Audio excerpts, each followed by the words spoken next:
Hello students, welcome to जजा academy Lahore. आज के लेक्चर में हम डिस्कस करेंगे आईसीएस पार्ट 2 के chapter number 5 introduction to Microsoft Access, chapter number 6 table and query के इम्पोर्टेंट एमसीक्यूज को। स्टार्ट करते हैं चैप्टर नंबर 5 के इम्पोर्टेंट एमसीक्यूज से। The example of popular DBMS is Microsoft Access. It makes very simple to create a database. Correct answer is Wizard.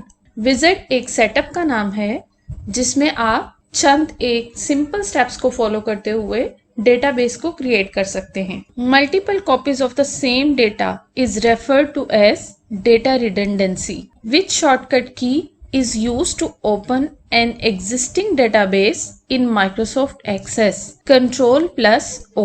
A database consists of various components called objects. Database में जो different components होते हैं जिनसे मिलकर एक database बनती है उन्हें हम objects भी कहते हैं। मिसाल के तौर पर table, query, forms, reports. Next question is, which of the following is not a database object? Microsoft Word. It is not a database object. Which object is used to store data in database? Table. The output of query is in the form of table.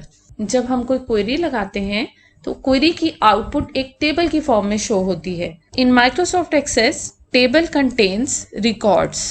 Next question है, a request for information from a database in database terminology is called query. Query एक रिक्वेस्ट है जिसके जरिए से हम different table में से डेटा को एक्सट्रैक्ट करके एक सिंगल टेबल में व्यू कर सकते हैं। नेक्स्ट क्वेश्चन है, dash is used to retrieve data from one or more tables. Query, which object is output of a database application? Report. A report may be based on table. Chapter number 5 के important MCQs complete हुए। अब हम देखते हैं chapter number 6 के important MCQs. Each set of related item in a table is called record. The row of a table is also called record. Table की row को record भी कहते हैं और टपल भी कहते हैं। नेक्स्ट क्वेश्चन है, the column of a table corresponds to field. एक टेबल के कॉलम को फील्ड भी कहा जाता है और एट्रीब्यूट भी कहा जाता है। नेक्स्ट क्वेश्चन है, each separate piece of information stored in a record is called field. In a relational database a single piece of information is called attribute.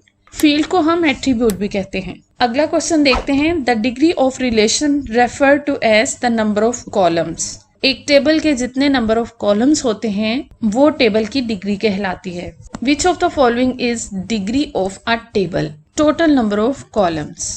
Create command is use to create a table. Table को create करने के लिए हम create command को इस्तेमाल करते हैं। Which data type is default type in Microsoft access?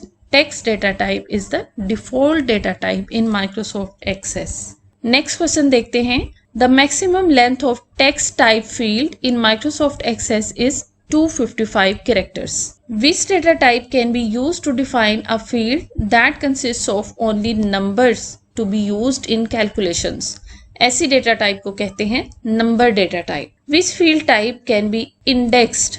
Number data type can be indexed. Every table must have a primary key. Next question is, which wildcard replaces one character only? Question mark replaces one character only. To find 4 character names that starts with H, the criteria is specified as। Wild cards को use करते हुए अगर आपने Microsoft access से किसी ऐसे नाम को ढूंढना हो जो स्टार्ट H से होता हो और टोटल उसमें 4 कैरेक्टर्स हों, यानी पहला कैरेक्टर या पहला लेटर होगा H का और उसके बाद 3 मजीद लेटर्स होंगे। ऐसे क्राइटेरिया को हम किस तरह से लिखेंगे? करेक्ट आंसर है ऑप्शन सी, यानी पहले हम लेटर H लिखेंगे और उसके बाद 3 क्वेश्चन मार्क्स लिखेंगे। 3 क्वेश्चन मार्क्स का मतलब है कि 3 मजीद कैरेक्टर्स इस नाम में मौजूद होंगे और टोटल ये नाम 4 कैरेक्टर्स का होगा। ओके, नेक्स्ट क्वेश्चन देखते हैं, to find a name that starts with S, the criteria written is S asterisk. Asterisk का मतलब है कि यहाँ पर एनी नंबर ऑफ लेटर्स मौजूद हो सकते हैं लेकिन स्टार्ट S से होना चाहिए। ऐसा नाम जो स्टार्ट तो S से होगा और उसके बाद एनी नंबर ऑफ कैरेक्टर्स हो सकते हैं, इस क्राइटेरिया को हम एस एस्टेरिक लिखेंगे। नेक्स्ट क्वेश्चन है to find all names start with M from student table the criteria is like double quotation marks के अंदर लिखेंगे एम एस्टेरिक, यानी नाम को स्टार्ट होना चाहिए लेटर एम से और उसके बाद एनी नंबर ऑफ लेटर्स आ सकते हैं। अगला क्वेश्चन है a request to get information from database is called query dash is used to retrieve data from one or more tables. Answer is query. How many query views are available in Microsoft Access? There are 2 views available in Microsoft Access for query. The graphical query tool is known as Design Grid. ये थे तमाम important MCQs from chapter number 5 और chapter number 6। इसके अलावा अगर आपको कोई problem हो, कोई क्वेश्चन हो तो आप कमेंट बॉक्स में लिखकर मुझसे पूछ सकते हैं। Thank you for watching. For more informative videos subscribe to my channel.